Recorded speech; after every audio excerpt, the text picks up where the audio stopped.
Bonsoir tout le monde. Coucou. Bonsoir. Bonsoir. On fait de la SMR ce soir, non? C'est ça? Ouais, c'est ça. Bonsoir à tous. Alors je suis désolé, logiquement on lance aussi sur Facebook, mais là je sais pas pourquoi ça s'est pas lancé. Ouais. Ah, c'est un complot, ça. Ça c'est un complot, ça y est, ça commence ça. Voilà, mais en attendant, on va déjà vous laisser vous présenter, s'il vous plaît. Christophe. Moi, c'est Christophe.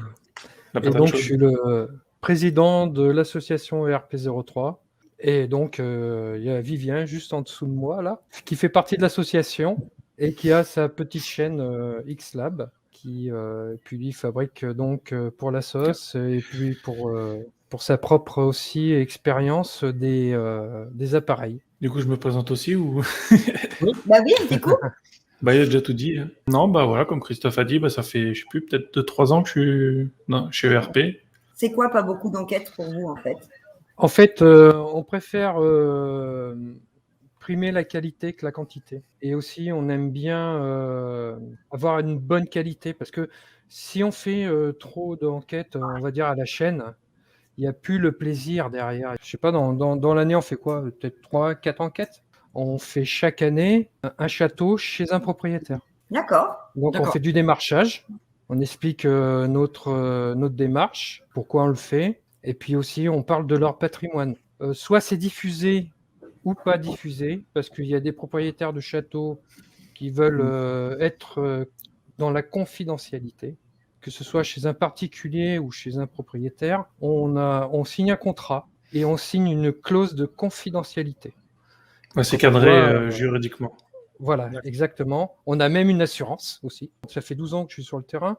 L'association, je l'ai montée un petit peu plus tard. Mais par contre, le para, je m'en suis intéressé. C'était au début, dans les années 90, à l'époque, quand il y avait les TCI, tout ça. On s'intéresse aussi à comprendre ce que l'on n'a pas compris et à trouver Salut, Nat.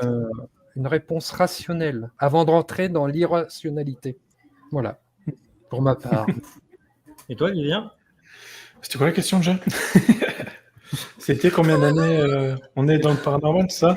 Depuis combien de temps es-tu dans le paranormal? Pour les enquêtes, ça fait du moment que j'ai rejoint ERP, quoi, ça fait peut-être 3 ans, peut-être plus, je sais plus, je compte plus. Quand on aime, on compte pas.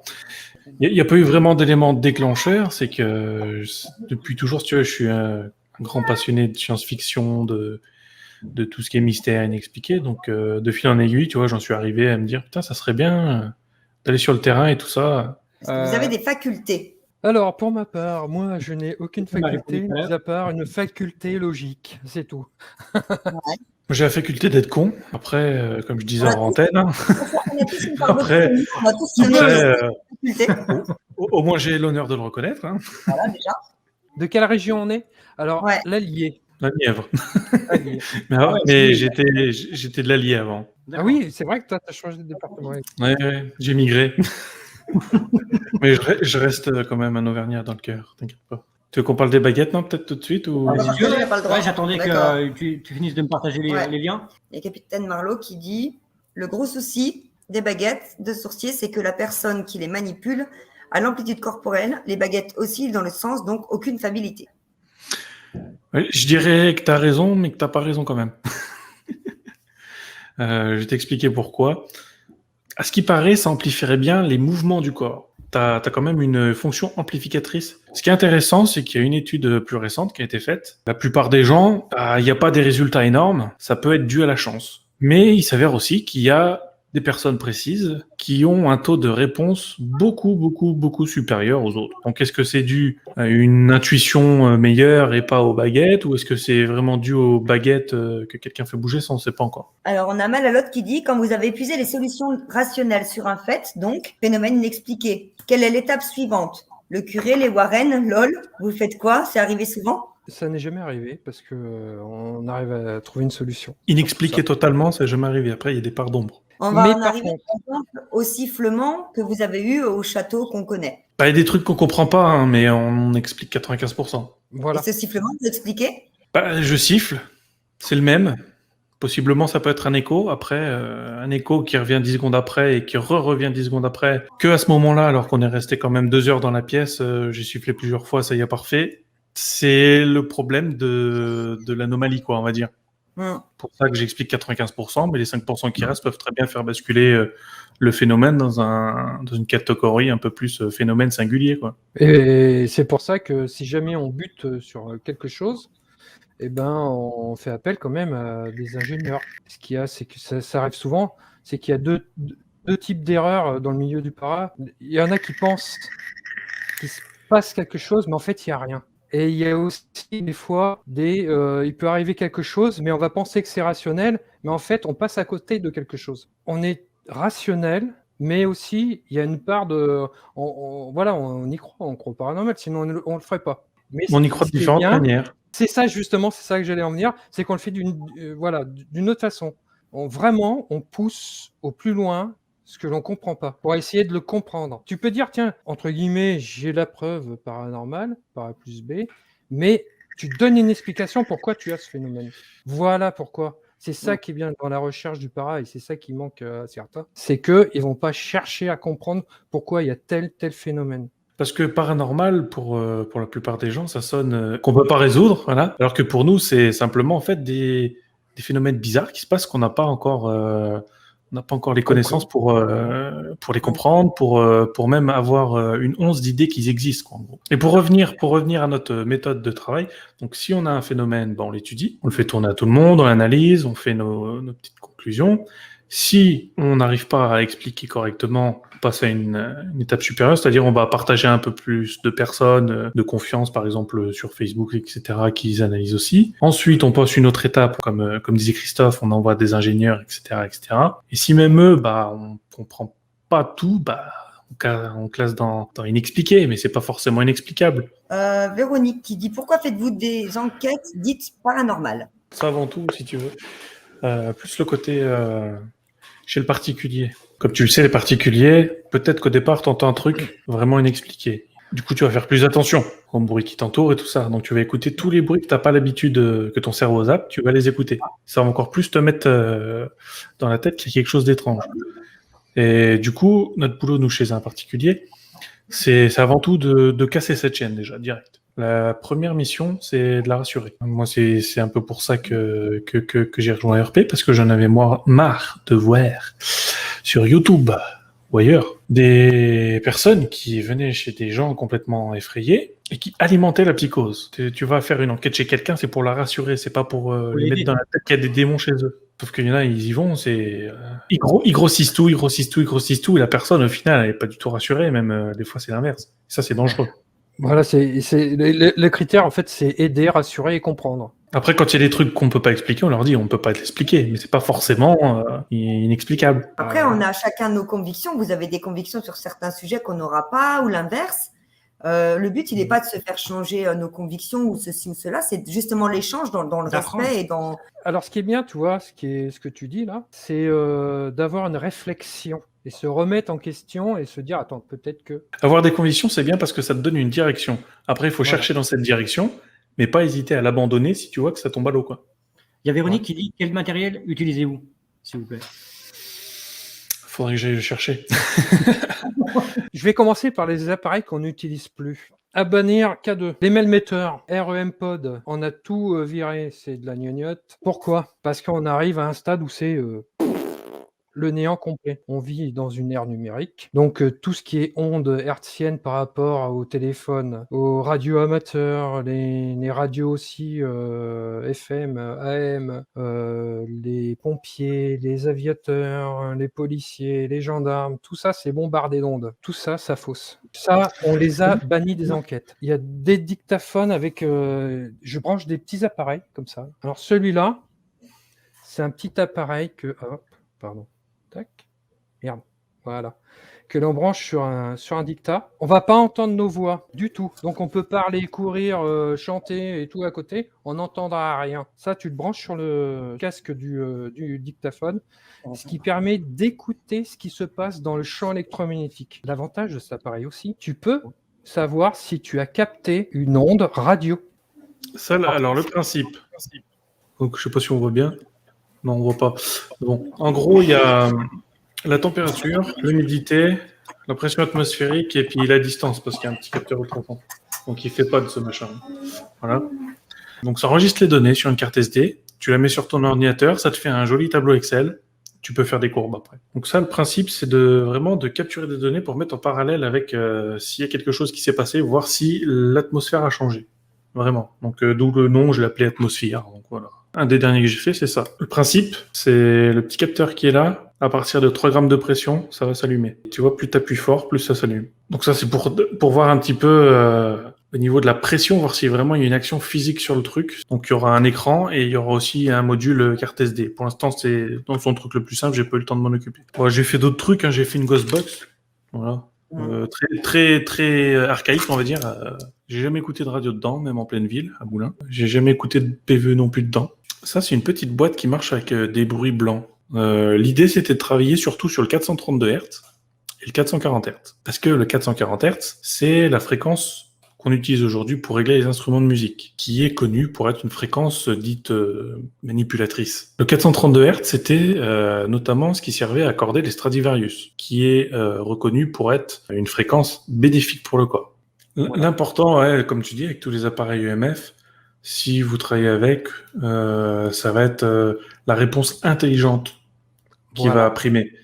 Et peut-être plusieurs actions en même temps, sur plusieurs choses. Poser les questions plusieurs fois de manière différente, avec d'autres questions au milieu et tout ça, et voir si vraiment il y a des questions sur... comme je dis souvent, 1 fois, 2 fois, ça peut être le hasard, 100 fois la même réponse, c'est beaucoup moins le hasard. Ça peut être le hasard, mais beaucoup moins. Non, mais ce qui est bien, tu vois, si jamais on pense qu'il y a une réponse de quelque chose, tu alternes avec une autre question et tu déformes exactement la première réponse que tu as eue. Tu essayes de jouer un petit peu avec ça. Et si à chaque fois tu as une réponse logique à ce que tu veux, là tu peux dire, putain, c'est quelque chose de formidable. Alors on a Capitaine Marlowe qui dit, est-ce que tout cet appareillage électronique est réellement fiable avec des résultats basés sur des données scientifiques ou s'agit-il uniquement de vos ressentis? Ce que je fabrique, c'est fiable. Est-ce que ça marche? J'en sais rien. Bonne question, Marie. C'est fiable. J'y ai testé, sauf quand il n'y a plus de piles, comme tout appareil électronique. Mais est-ce que ça permet aux entités de communiquer? On n'en sait rien. En fait, ce qui vous pousse à faire ça, c'est de répondre à des questions, en fait. C'est ça, tout à fait. Pas rester dans le doute. On a JLM qui dit, qu'est-ce qui vous fait être certain que les défunts sont composés électromagnétiquement? Ne serait-il pas plus logique de dire électrostatique ou fréquence vibratoire, différente de notre réalité? Si on part du principe que c'est de l'énergie, ça provoque de la chaleur, donc ça peut provoquer de l'électrostatisme. Éventuellement, si c'est de l'énergie, ça peut être électrique, donc électromagnétiquement chargé aussi. Tout ce qui a de l'électricité, de l'énergie, ça provoque de la chaleur, ça provoque un champ magnétique. Et donc, comme j'ai regardé, il y a pas mal de messages qui disent que ce qu'on fait, on ne croit pas paranormal. Si, on essaye de... Pas dans le même sens que vous, c'est tout. Voilà, c'est pas dans le même sens. Pas le paranormal spirituel. Le paranormal, dans le sens, c'est de la parascience qu'on n'explique pas encore. Mimi, on doute pas de beaucoup de choses. On s'appuie sur des travaux qui ont déjà été faits, notamment en parapsychologie, en imagerie. Donc, à quoi bon recommencer du début pour reprendre les recherches qui ont déjà été faites, si elles sont prouvées, et en plus scientifiquement? Il faut juste avoir les bonnes bases, et comme ça, on sait dans quelle direction chercher. Mais c'est indéniable qu'il y a des phénomènes qui sont étranges qui se passent. Je vous trouve extrêmement... Je suis rationnel, hein. Je suis vraiment rationnel en enquête, mais vous êtes plus dans le scientifique, j'ai l'impression, non? On est dans la méthode. On croit en des choses, mais on les met de côté. Et on préfère faire avec méthode et neutralité. On prend un fait, on l'analyse, on élimine les causes possibles. S'il n'y a plus de causes possibles, c'est que c'est inexpliqué, c'est qu'il faut aller chercher ailleurs. Et en fait, on essaye aussi, si c'est inexpliqué, c'est pour ça que je disais tout à l'heure, il faut quantifier... Et on continue de bosser dessus aussi. Voilà, on continue à bosser dessus pour quantifier le phénomène, c'est-à-dire pour l'expliquer. Voilà pourquoi ce phénomène s'est déclenché. Là, on va dire, bon, on a un phénomène qui vient de se passer, mais on a eu baisse de température, on a eu de l'hydrométrie, la pression atmosphérique a changé, enfin, il y a des facteurs. Et là, on va se dire, tiens, tel phénomène vient de se passer, et là, on peut dire, voilà, il y a un phénomène dit paranormaux qui se manifeste avec ces données-là. Voilà, c'est ça en fait. C'est ça, cette démarche qu'on essaye ce que l'on fait, c'est cette démarche-là. Donc, c'est-à-dire ça ne veut pas dire qu'on ne croit pas du tout au paranormal et qu'on est des super rationnels et tout. Non, on essaie justement de comprendre un phénomène, de le quantifier et de savoir pourquoi tel phénomène existe et pourquoi ils existent en fait. Et grâce à ça, eh ben, on va pouvoir chercher et après pousser un petit peu plus loin. Pourquoi ça s'est fait comme ça. Voilà, simplement. Alors, j'aimerais bien répondre à Véronique Basso, qui dit que c'est un peu trop pour elle, problème psycho, etc. David s'est fait griffer, c'était pas un menteur, j'ai envie de m'énerver, et gna gna. On n'a jamais dit qu'il y avait des malades mentales partout. Hein. On a tous psychosomatisé à un moment donné. On a un examen, on stresse, on a mal au ventre. On stresse parce qu'on a des soucis au boulot, on va faire des plaques d'eczéma, et au contraire, quand tout va bien, tu guéris beaucoup plus facilement parce que ton cerveau est en bonne condition. C'est pas des pathologies psychologiques, hein, qu'on soit bien d'accord. Je dis pas que personne n'est des menteurs, juste que c'est très difficile d'analyser quelque chose sans avoir les images ou quelque chose sous les yeux. De toute manière, faire une analyse sans être sur place, on sera jamais sûr à 100% de ce qu'on avance. Seuls ceux qui sont sur place savent ce qu'ils ont vraiment vécu. Nous, on est là justement pour apporter des pistes de réflexion avec méthodologie, c'est tout. On préfère d'abord analyser les causes probables et éliminer un par un, ce qui me paraît plus logique que se dire tout de suite c'est paranormal. C'est comme ça qu'on cherche, on élimine, ça peut pas être ça, hop, ça peut pas être ça, hop, ça peut pas être ça. Donc on est sur quelque chose de nouveau, donc de paranormal. Et c'est ça qu'on cherche, nous. C'est pas les petites bébêtes les baguettes machin, ils ont tourné. Non, ça c'est pas ce qu'on cherche. On cherche les phénomènes qu'on peut pas expliquer, pour qu'on cherche comment ça se produit, pour justement qu'on puisse peut-être avoir d'autres protocoles à mettre en place pour que ça se reproduise et voir ce que c'est réellement. Bonsoir Philippe. Salut. Bonsoir à tous, salut. bonsoir les amoureux. Bordel de merde, je me sens moins seul d'un coup. Oh putain, mais je suis content, mais je suis triste de pas avoir assisté au live plus tôt. Mais Ouais, sang de noir. Non, je m'en fous. Alors là, m'en bats la cacahuète, je sais même pas le score. Alors. Je présente Christophe et Vivien, je vous présente Philippe. Ah, bonsoir Christophe, bonsoir Vivien. Oh, ça fait plaisir. Alors pourquoi ça fait plaisir? Parce que je me retrouve complètement dans ce que vous êtes. Mais à un moment, je m'inquiétais, je me disais. Alors là où je suis peut-être moins en adéquation avec votre discours, et c'est mon avis personnel, mais je vais faire gaffe à ce que je dis par rapport à mon avis personnel, parce que je me suis pris un soufflant hier. Mais je trouve peut-être que et c'est pas, mais je vous rassure, hein, j'étais comme ça il y a encore quelques semaines, quelques mois. Mais vous êtes pas encore assez ouvrez un peu plus vos chakras, les gars. Mais sincèrement, je suis complètement comme dans votre vision, à 200%.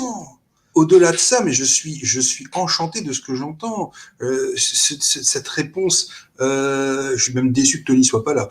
Mais cette réponse, voilà où.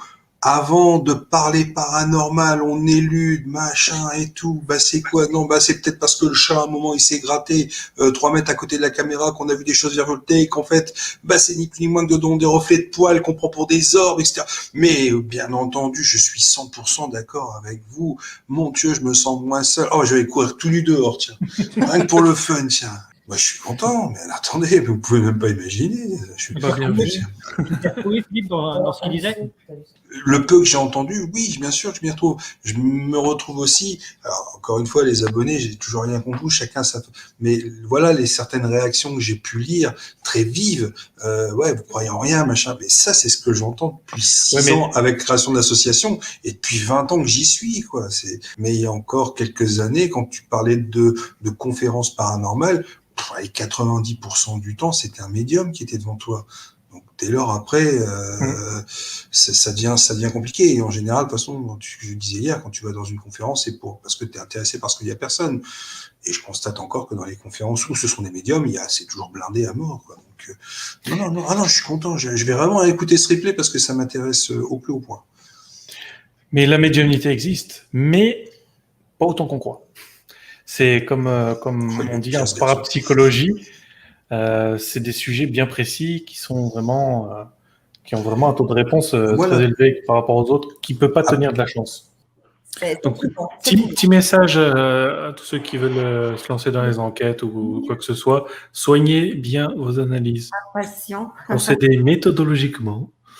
Voilà, l'autre. Et surtout, n'hésitez pas à faire tourner les vidéos à plein de gens et demander des avis parce que on n'a pas la science infuse et des fois, c'est des trucs tout bêtes auxquels on ne pense pas tellement qu'on est concentré sur un truc. Une dernière question pour que je m'interroge. En étant trop rationnel comme ça, vous n'avez pas peur de louper des réponses? Non, parce qu'on est rationnel dans la méthode, mais ça ne nous empêche pas de croire à d'autres trucs. D'accord, merci beaucoup. Eh ben, merci à Je vous tous dis à et puis très bientôt. passez une bonne soirée et Et ça n'hésitez rappelle pas. bientôt